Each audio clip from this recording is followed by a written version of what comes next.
Hello friends, আমি নূপুর সাহা, ঢাকা বাংলাদেশ থেকে। আজ রান্না করব চিংড়ি মাছ। কী দিয়ে চিংড়ি মাছ রান্না করি সেটাই তোমাদের সাথে শেয়ার করব। এই তো দেখতেই পাচ্ছ বড় বড় চিংড়ি মাছগুলো আমি এখন কেটে ধুয়ে পরিষ্কার করে নেব।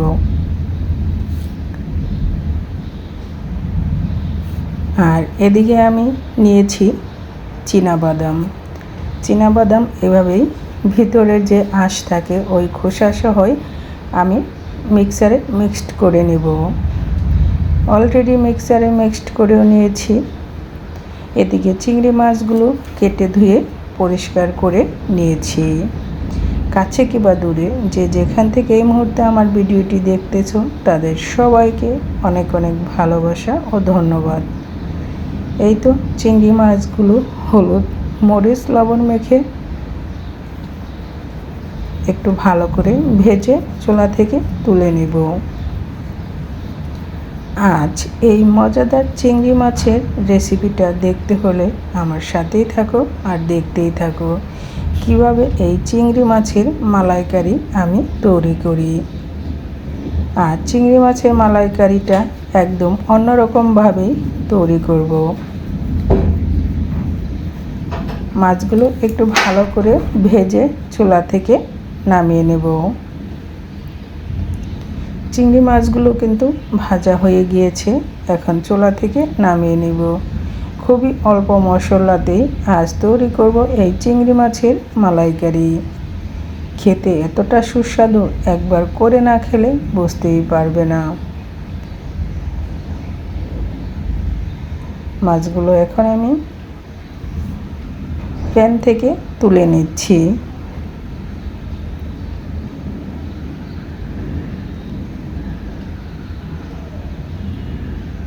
এই অবশিষ্ট তেলে দিয়ে দিব আমি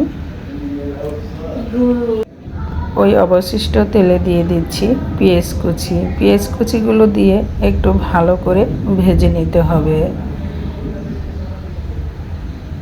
আমি লবণ ছাড়া আগে পেঁয়াজ কুচিগুলো ভালো করে ভেজে নেব।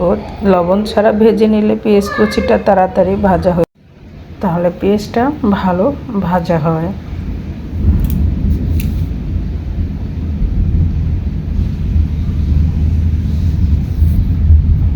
এই তো পেঁয়াজ কুচিগুলো কিন্তু ব্রাউন কালার করে আমি ভেজে নিয়েছি। এখন এখানে দিয়ে দিব বাদাম পেস্ট। এই তো পেঁয়াজের সাথে এখন বাদাম পেস্ট দিয়ে ভালো করে ভেজে নিতে হবে, কারণ আমি কাঁচা বাদামটা পেস্ট করে নিয়েছি। তাই তো এই পেঁয়াজের সাথে একটু ভালো করে ভেজে নিতে হবে, চুলার আঁচটা লো মিডিয়াম আছে রেখে। যখন বাদামের সাথে পেস্টটা ভাজা হয়ে যাবে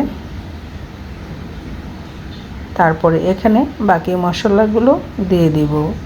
আর কি কি মশলা দিচ্ছি সেটাও তোমাদের সাথে শেয়ার করব। দিয়ে দিচ্ছি কাঁচামরিচ,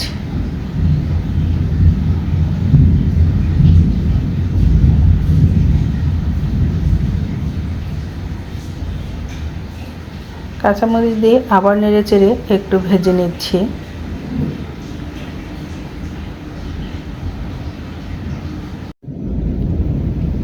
এভাবে নেড়ে চেড়ে ভেজে নিতে হবে। এখন দিয়ে দিচ্ছি স্বাদ মতো লবণ।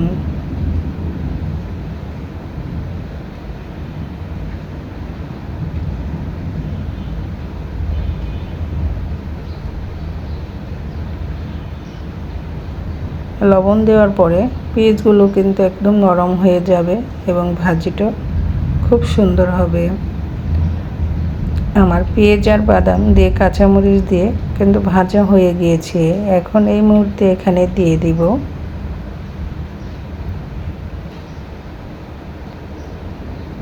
দিব মশলার মধ্যে আমি হলুদ গুঁড়া, ধনিয়া গুঁড়া, শুকনো মরিচের গুঁড়া,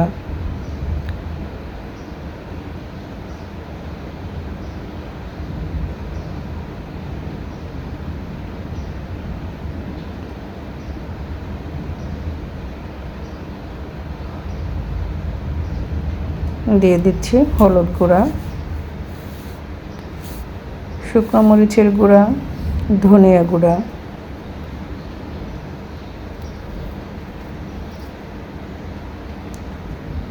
আর অল্প পরিমাণ জল দিয়ে এখন ভালো করে কষিয়ে নিতে হবে।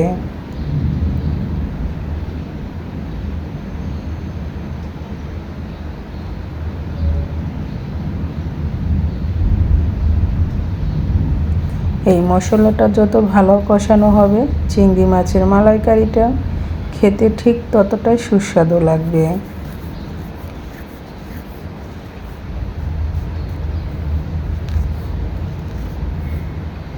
দিয়ে দিলাম 1 টেবিল চামচ চিনি।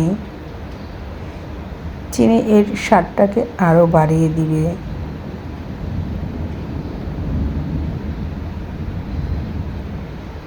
এই তো দেখতেই পাচ্ছ মশলাটা কিন্তু কষানো হয়ে গিয়েছে।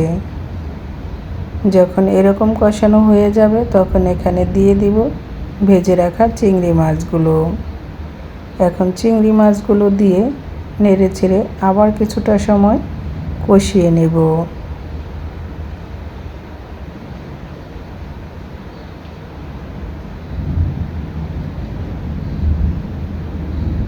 এভাবে চিংড়ি মাছ দিয়ে কিছুটা সময় আবার কষিয়ে নিতে হবে।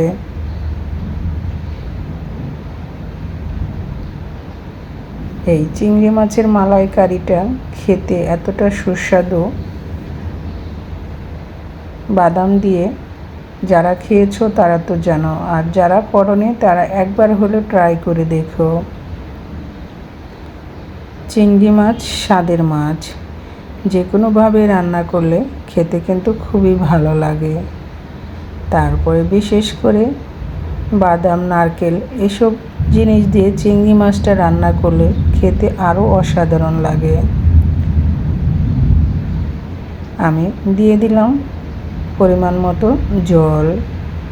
আমি যতটুকু জল দিয়েছি সবটুকু জলে কিন্তু আবার শুকিয়ে নেব, কারণ এতটুকু জল দেওয়ার কারণ যাতে চিংড়ি মাছের ভিতরে মশলাগুলো যেতে পারে।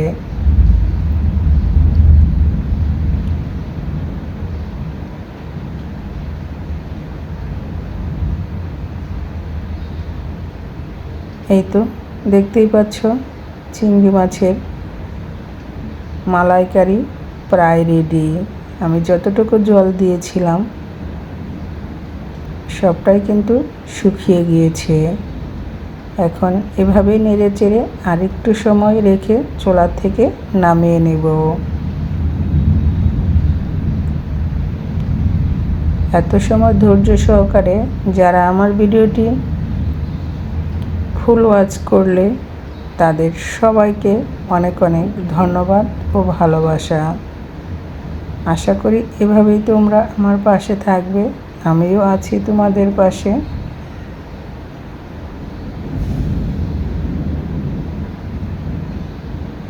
গরম গরম ভাত, লুচি, পরোটা এবং পোলাওর সাথে এই চিংড়ি মাছের মালাইকারিটা খেতে কিন্তু অসাধারণ লাগে। কেমন হলো আজ আমার চিংড়ি মাছের মালাইকারি অবশ্যই তোমরা কমেন্টস করে জানাবে। আর দেখতেই পেলে কত অল্প মশলাতেই তৈরি করে নিলাম এই মজাদার রেসিপি। বাদাম দিয়ে চিংড়ি মাছের মালাইকারি খেতে অসাধারণ। আর বাদাম তো আমাদের পুষ্টিগুণে ভরা, তাই তো বাদাম দিয়ে চিংড়ি মাছের মালাইকারি রান্না করলে স্বাস্থ্যের জন্য খুবই উপকারী।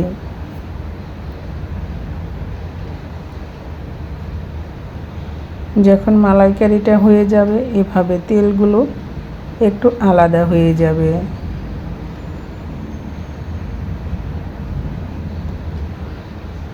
আমার মালাইকারিটা এখন সম্পূর্ণ রেডি, চুলা থেকে নামিয়ে নেব।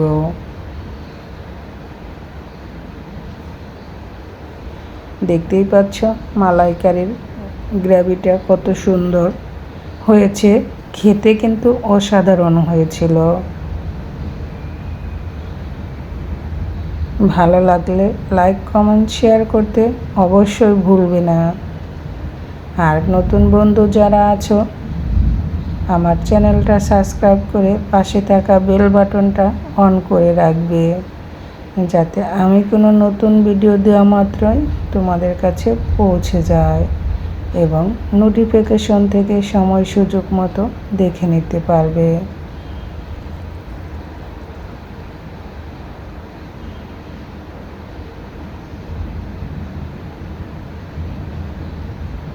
যারা রান্না করতে পারে না তারাও আমার এই রেসিপিটা দেখলে অবশ্যই খুব সহজে রান্না করে নিতে পারবে চিংড়ি মাছের মালাইকারি।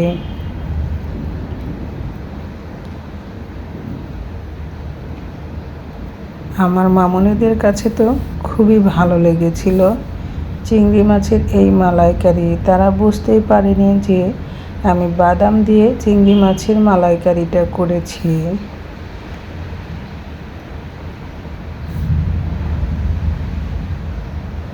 আর চিংড়ি মাছ তো সবারই পছন্দের মাছ, আর এইভাবে রান্না করলে ছোট থেকে বড় সবাই চেটেপুটে খাবে।